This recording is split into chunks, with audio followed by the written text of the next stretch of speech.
Hello, everybody. Welcome back to another episode of Perplexity, a mystery podcast. I'm your host, Kadra, and I have a very exciting and wild story for you guys today. This is going to be a disappearance, potentially true crime case. But before we get into that, we are at the top of the show, so a couple of quick housekeeping things. I'll make them fast, I promise. This is going to be my last September episode before we get into October. And for me, October means spooky Halloween. So for the next several weeks after this, it's going to be, spooky episodes, paranormal episodes, and I want to let you guys know I have some great stuff planned. I've also decided I'm going to bring back the no sleep episodes as bonuses. Those are going to be podcast exclusives though, meaning they will not be on YouTube. So go to Spotify or go to Apple or wherever you get your podcasts to listen to those creepy no sleep episodes. Also, before we get started, I got a really interesting message from a listener on my Lake Lanier episode, and I just thought that this was so interesting I had to share. They gave me permission. So this comes from a listener named Mitchell Cole, and Mitchell says, "Hello, I live in Gainesville, Georgia, which is also part of Lake Lanier. I live about a quarter mile from Forsyth County. The lake covers 5 counties, and the stories of supernatural events are accurate. I myself have witnessed the Lady of the Lake. I was driving home from a friend's house late one night when I was approaching the Jerry D. Jackson Bridge where they lost their lives." And this listener is referring to the 2 women, Delia and Susan, that were in the car that crashed and flew off the bridge. Then Mitchell says, "As I got closer to the bridge, I noticed a blue silhouette of a female, and I noticed she had no hands. As I drove past her, she disappeared in my mirrors." Ugh, so spooky.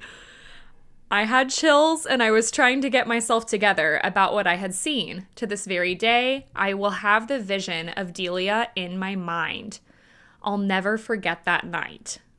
So I just wanted to share that. I thought that was so cool and creepy, and I love hearing from you guys. So thank you so much, Mitchell, for writing that. Okay, so today, we are going to be talking about Tom Young and Keith Reinhard. And this story is just, wow. Everyone, grab your seatbelts, buckle in, because this should be a mystery novel or a action thriller movie. Like, this should not be real life. But this actually happened. Everything I'm about to tell you is completely true. And then we'll get into a bunch of different theories as to what could have happened at the end. Trigger warning for today's episode. This episode may contain content that will be considered disturbing to some listeners. Listener discretion is advised, especially for listeners below the age of 13. And all of the sources that I used for today's episode will be available in the show notes. Our story takes place in 1987 in a sleepy little town called Silver Plume, Colorado. And this is a super, super small town. Even today, they have just over 200 residents. And this town has actually been nicknamed the Living Ghost Town. It's nested in the middle of the mountains. It's very scenic, but it's very small and there's not much to do at all. So it's a great place to just get away and hike, enjoy the beautiful nature. And since it's a small town, it has that everybody knows everybody vibe. And also in the winter, they get very little sunlight. So in this tiny town of Silver Plume, Colorado, there once lived a man named Tom Young. Young was an Army vet, and he lived with his dog, Gus. He kept to himself. He was a pretty shy guy, but he absolutely adored his dog, Gus. Gus was like his best friend. He took him everywhere with him. And Tom Young ran this small bookshop, and he would take Gus to the bookshop with him even on work days. So Gus was constantly by Tom Young's side. So in 1987, Tom Young, this longtime resident at Silver Plume, starts telling some of his friends, I really want some time away. I think I'm going to take a few weeks and I'm going to go see the world. I'm going to go to Europe, and I'm even going to take Gus with me. He plans to be in Europe for 3 weeks, and he seems to really be looking forward to it. So on September 7th, 1987, Tom Young ended his day at work at the bookstore, and he closed up and walked out with Gus by his side. So the residents in Silver Plume, don't see Young for a few weeks, and, they're thinking he's in Europe with Gus, they're living it up, they're sightseeing. But by the time it's October, people start to realize now it's been at least a month since Tom Young left for Europe. So people in the town of Silver Plume start to worry, and they haven't heard or seen from Young at all. So October 2nd, Tom Young was officially declared a missing person. Police investigated, but months went by and there were absolutely no leads. It was like Young completely vanished without a trace. So then, Ted Parker, the owner of the building that Young ran his bookshop out of, he basically had this whole duplex there. He had a cafe in it, and then Tom Young had the bookshop, right? So Ted Parker, knows that Young is missing, and he also happens to be friends with this guy named Keith Reinhard. So Ted Parker calls his friend Keith Reinhard to catch up. They had grown up together. They were longtime best friends. And Reinhard was a sports writer living in Chicago, and he worked for the Daily Herald. Reinhard was just 49 years old, and he was newly married to a woman named Carolyn. And he also had 2 children. He had a great marriage by all accounts and was very in love with Carolyn, and he also loved being a father. But it seems like he was kind of burned out from his job. I mean, he had been there for 23 years, and he was also about to turn 50. There were things that he really wanted to do in life that he hadn't gotten to do yet, and he told many of his friends about this. He also felt like he was kind of needing a break from the hustle and bustle, and just wanted to get away from the city, which, who among us? We all need a break every now and then. So Ted Parker is on the phone with Keith Reinhard, and Ted is telling Keith about Silver Plume and just how scenic it is, how few people there are, how relaxing it is, and just the beautiful nature and sights and sounds. And Keith Reinhard is like, wow, that sounds like exactly what I need right now. I'm gonna go visit you in Silver Plume. Heck, I'm gonna take 3 months off work and I'm just gonna stay there for a couple of months. So that's exactly what Reinhard did. He talked to his job, and he had been there a really long time. He was a respected worker, so they approved his 3 months of leave, and he left his job of 23 years. He tells his wife as well, and she agreed to this. She was very supportive and was like, take all the time you need, we'll talk on the phone, and they also planned to have a visit together. She was going to come out and see him in August. Reinhard also planned to write a novel while he was out there. He had been wanting to write for a long time, but he didn't really know what he wanted to write about yet, and he just wanted to clear his head to basically figure out what could inspire this novel. So in June of 1988, Reinhard arrived in Silver Plume. He even rented out the old bookshop that Young used to own, and he turned it into an antique shop. So Tom Young's shop is now no more, and Keith Reinhard moves into the same building. He figured he could run this business while he was there, selling little antiques, and that he would probably attract some good summer tourists, make some extra money, and he would use that money to help support his time out there while he was writing his novel. And with this being a small town, it doesn't take long for Reinhard to hear about Tom Young's disappearance. It's like the hottest news in town. Everybody's talking about it. It's not long before Reinhard gets word that he's running a shop where a guy that worked day in and day out has just vanished. And when Reinhard finds out about this, he's very intrigued. He was like, tell me everything. I want to hear every detail. And the more he learned about Tom Young, he decided to base the character in his novel off of him. He was going to kind of be like a mix between himself and Tom Young. He named the character Guy Gypsum, And as Reinhard began to develop a plot for his novel, he started venturing around Silver Plume, talking to people, because he really wanted to understand who Tom Young was. He wanted to be in his shoes and be sure that he could bring this character to life. And Reinhard was really enjoying his time in Silver Plume. He fell in love with the town. He started to talk about his wife even eventually moving out there with him, and they were going to move there permanently. His dream was to continue running this antique shop during the summer. So the next month, July 31st, 1988, 2 hunters discovered a skeleton nearby Silver Plume in the Pendleton Mountains. The remains were found propped up against a tree, and there was a clear bullet wound in the head. Just a few feet away were the skeletal remains of a dog that also had a bullet wound in its head. Next to the dog, there was also a pistol and a backpack. And these remains would later be identified as Tom Young and his dog, Gus. So nearly 10 months after his disappearance, Tom Young's remains had finally been found. So an investigation ensues, and the police find out that the pistol was purchased by Tom Young just 4 days prior to his disappearance. The police then developed a theory. They basically were like, okay, Tom Young must have been depressed, he must have been suicidal, and he bought this gun and made up a story so people wouldn't go looking for him, and then he went out into the wilderness, and he was a local, so he went to a place that he knew people wouldn't frequent very often, and he went up there to end his life. The police basically saw this case as open and shut. Here's the problem, though. Like I mentioned earlier, Tom Young absolutely adored his dog, and his family and friends were absolutely adamant. They were like, there is no way in hell that he would have hurt his dog. He would have left him at the house or with a friend if he was going to do that to himself. It just doesn't make any sense at all. So despite Tom Young's family and friends strongly suspecting foul play, the police didn't listen, and they quickly gave up on looking into this case.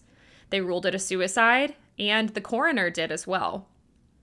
And Keith Reinhard gets word of this, and so he is again super fascinated by these findings, and he decides that he needs to learn more. And Reinhard, as he was writing his novel, he was already kind of like method acting a little bit. He was trying to better understand Tom Young, so he would, talk to a lot of his friends and try to get into character, basically. So he starts to try to walk in Tom Young's footsteps more and more to better understand the mindset he might have been in leading up to his disappearance. So on August 7th, Keith Reinhard tells some friends he's going to hike up to Pendleton Mountain, where Young disappeared. And Keith's friends thought this was kind of strange, because Keith didn't really like the outdoors. He wasn't experienced in the wilderness. It just wasn't his thing. But he knew that Tom Young loved the outdoors, and he regularly hiked. So it would make sense that he would want to go do this if he's trying to method act. And also, multiple sources that I read did mention that Keith Reinhard had this big fear of heights, and that part of why he came out to Silver Plume is because he wanted to overcome his fears. He wanted to be in the wilderness more. He also wanted to lose weight. So he had started to climb mountains. So Reinhard had allegedly gone climbing and hiking in this area several times, and he had made this hike before, but he had never made the hike alone, and he had never gone all the way to the top. The last time that Keith Reinhard made this hike, he tried to go to the top, but he was unsuccessful because he started getting really bad vertigo, so he had to turn back. And it's not like he was intentionally trying to go on his own. Keith did actually invite several people to go with him, but nobody wanted to. So one day he closes up his antique shop. It's 2:30 p.m. and Reinhard walked around the town for a little bit, and while he's walking around, he told several people of his plan to go hike. By the time it was 4 o'clock, Keith stopped and talked to his friend Ted Parker at the cafe. He told him that he was headed out for a hike, and the trek from the bottom of Mount Pendleton to the top should take an average of 6 hours for a hiker, which would mean if he's leaving at 4 p.m., he wouldn't reach the top until like 10 o'clock at night. So definitely like a weird time to be going hiking. You do not want to be out there when it's dark. The terrain on this hike was also very rough with vegetation and loose rocks. And the elevation at the top of Mount Pendleton was over 12,000 feet.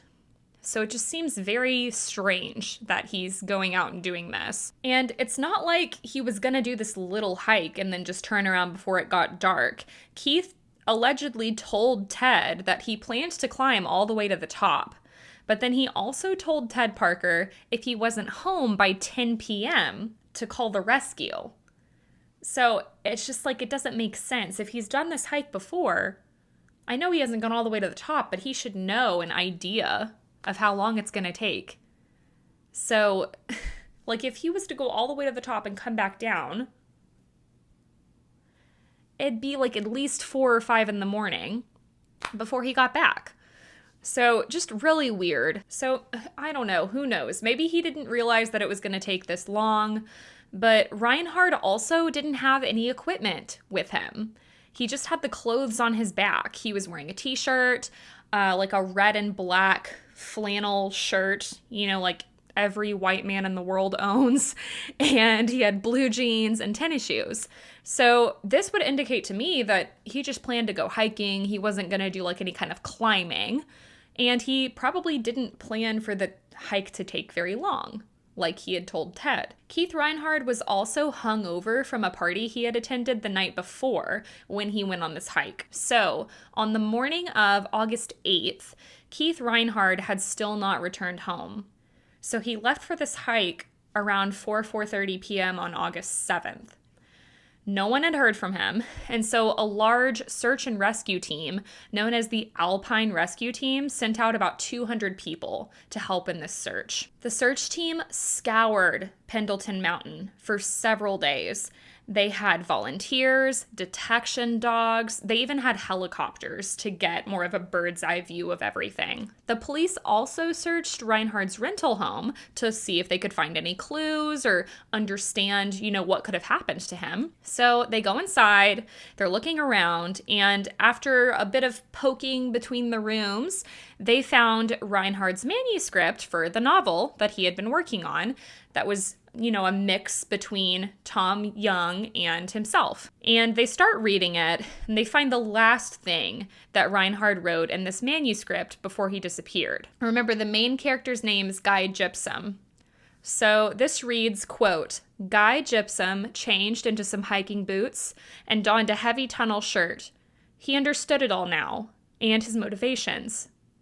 Guy closed the door and then walked off towards the lush, shadowless Colorado forest above." So then the police look around some more, and then they find a newspaper on his desk with the headline, "Tom Young's Body Found," along with another note on Reinhard's computer that read, "Oh God, I want to wander. I want to wander till I die, with the mountains as my living room, my only roof, the sky.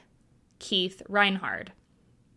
And again, the police gather this evidence and they think Reinhard must have completed suicide. But to me, this isn't enough evidence to think that at all.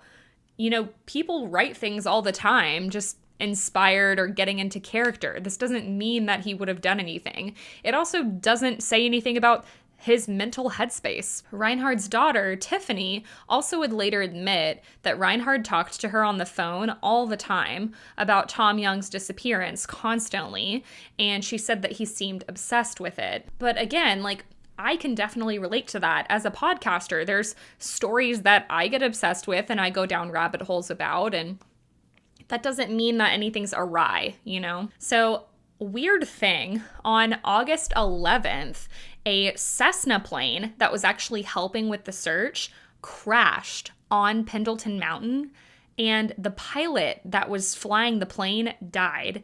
His name was Terry Leedens, so he died on impact. Very tragic, very strange. And by mid-August 1989, the search was called off for Keith Reinhard. And to this day, Keith Reinhard has never been found. Nothing. Again, like Tom Young, it was just like he up and vanished without a trace. This was a huge story in the media too. It was a big deal in the community, of course, as well, but it spread around the US like wildfire because this guy was a family man. He had a great career. He was an excellent writer, talented guy, and he just disappeared after very mysterious circumstances, obviously, as well, with the whole thing with Tom Young.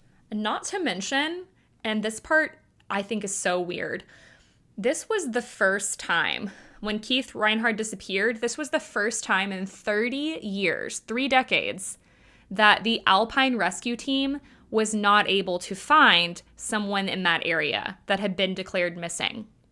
Everyone else that had ever gone missing from these mountains, they were able to find, or at least find like their remains. They couldn't find a single shred of evidence that could indicate where he had gone. So what the hell happened to Tom Young and Keith Reinhard? Let's get into some theories. So I first want to preface this by saying there are tons of theories actually about this case. And I'm going to talk about a lot of them, but I'm sure there's some that I'm not going to be getting into because there's just so many. But some people believe Reinhard's disappearance and alleged death could have been some type of accident. Silver Plume was a major area for mining, and there were a lot of abandoned mine shafts in the area. So some people are like, well, maybe he's never been found because he fell into a mine shaft, or maybe he fell off of some weird area of the mountain into like a sinkhole or a cave, and he couldn't be located. After all, people to this day are still discovering ancient artifacts in caves all the time. Or you hear those stories of like people breaking apart a wall and finding a body inside. Like, it's certainly possible. Some people think that Reinhard may have staged his disappearance, gone off to start a new life somewhere. Other people think he could have completed suicide up on the mountain, maybe got into like a dark headspace after he had been covering Tom Young's disappearance, and maybe he was, burned out with work and everything. But if that's the case, where the hell is his body? It sounds like Alpine Rescue knows what they're doing. If 30 years had passed and they had managed to find everyone but not this guy, nothing, no evidence, like, I'm just not buying the suicide theory. He also sent an email to his boss at the Daily Herald a week before his disappearance, asking about a story he wanted to cover when he returned. And his wife had also booked a flight and had plans to come visit him the week after he disappeared. So, he's making all of these plans. He had a job lined up. He was making friends in the area. His wife's about to come into town. It's not adding up. But other sources I read said he was having financial issues, the antique business wasn't doing as well as he thought it was going to, and he was having writer's block. So, I don't know. Reinhard's wife strongly rejected these suicide theories, and she found it really odd that Reinhard didn't take his camera with him. She said he would always take it with him because he really enjoyed photographing the beautiful scenery there. His camera was later recovered from his home, and the photographs were analyzed for potential evidence, but they didn't find anything. So another theory, the night before Reinhard disappeared, I had mentioned he had gone to a party, and, he had been hiking the next day and was hungover from that party. So this party was at Ted Parker's building, and he was allegedly seen talking to a woman named either Gretchen or Greta. And apparently they were talking all night long. No one recognized the woman, and people speculated, well, maybe he grew an attraction to this woman. Maybe he wanted to do something spontaneous and he ran off with her. I don't know. But nothing seems to have ever come from this theory. Some sources I read claimed that the police were able to track this woman down, and she was apparently a resident from Denver, but there was nothing that came from this interview they had with either Gretchen or Greta. Reinhard also allegedly told his friends shortly after he disappeared that he really wanted to visit West Virginia. So some people were like, maybe he ran off there, or maybe he even disappeared as a publicity stunt for his novel. There is also a theory that Keith Reinhard's method acting got to the point where he wanted to stay out hiding in the woods. And after that Cessna plane crashed, maybe he felt guilty and was like, oh my gosh, I've been hiding out in the woods and now I have blood on my hands, so there's no way I can return to town. So that's another theory. I don't buy it at all. It makes no sense. Other people speculate he could have been killed by a wild animal or even abducted by aliens or Bigfoot. And then we get into, finally, the foul play theories. In the case of Tom Young, we know that he bought a gun 4 days prior to his disappearance. However, according to the media, the bullet found in Tom Young's skull was either never tested by ballistics or it was tested and it was not connected to Tom Young's gun. There are differing reports on this. Allegedly, there was also a tarp found draped over Tom Young's body. So, like, he couldn't have killed himself and draped a tarp over himself. You know, obviously. And it's unlikely that someone just walked by and saw him and draped a tarp over him to be respectful and didn't report it to the police, in my opinion. Some people, including Reinhard's son and daughter, believe that Tom Young could have been murdered, and then whoever was responsible for Young's murder saw Reinhard popping around town, asking all these questions, and essentially investigating, and they decided that Reinhard had to go too. Maybe he found something that he wasn't supposed to find. I mean, Tom Young and Keith Reinhard both worked in the same building. Maybe Young had something sketchy hidden there that Reinhard had found. So, as you can see, there's tons of different theories here. Another related theory comes from a man named Mike Eccles, who wrote a book about illegal nuclear waste dumping that was allegedly going on in Silver Plume. So, this is all alleged, but Eccles claims that there were these trucks that would show up and dump this illegal nuclear waste in these abandoned mine shafts. And when Eccles found out about this, he just couldn't keep this secret to himself. So, wouldn't you know, Eccles confided in his friend Tom Young. If Young would have been trying to expose this, he could have been murdered. And perhaps Reinhard found out about this too and was planning to expose this, which would have put a target on his back. But if that's the case, why wasn't Mike Eccles harmed? So a couple of follow-ups here. In April of 1998, Unsolved Mysteries aired a story about a man found in Wyoming by the name of Pat Brown. Some people believed he may have been Keith Reinhard as they shared a physical resemblance. But the man was later identified as Carl Brodnick, a resident of Indiana. Sadly, in November of 2001, Keith Reinhard's son Sven died of carbon monoxide poisoning. Keith has also since then been legally declared dead. And keep this carbon monoxide thing in mind, because we're going to come back to this in just a second. There is a documentary that's been worked on for a long time now. It's not out yet. It's currently in post-production, but it's called Dark Side of the Mountain, and it's going to be all about this case. So I'm dying for this to come out. I went to their website hoping that it would be coming out soon, and I was like, okay, maybe I'll wait to release this episode so I can see this documentary first, but there's no release date. So if you guys hear about when it comes out, let me know. But their website has some incredible photos surrounding the case, and it seems like it's going to be very well done. In 2021, 2 hikers on Pendleton Mountain were shooting footage for a college film and came across Keith Reinhard's wallet, which again leads me to believe that he didn't disappear on his own volition. Very weird. Like, nothing else was found there, just his wallet. 33 years later. And it was perfectly intact. There were no other belongings. Very, very strange.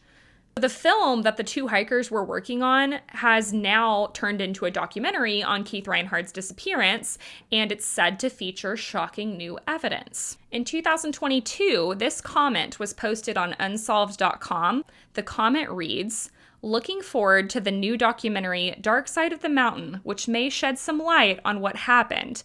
In the process of filming, they claim to have found Keith's wallet on Pendleton Mountain, but not a body.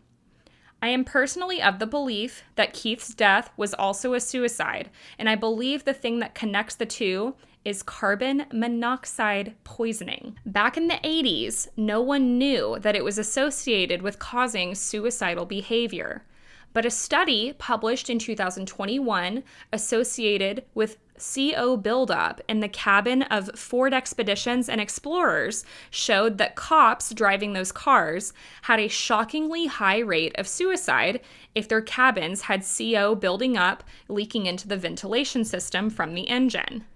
I believe the two men, both leasing the same space and spending a lot of their time during the day without realizing it, may have been under the influence of CO poisoning.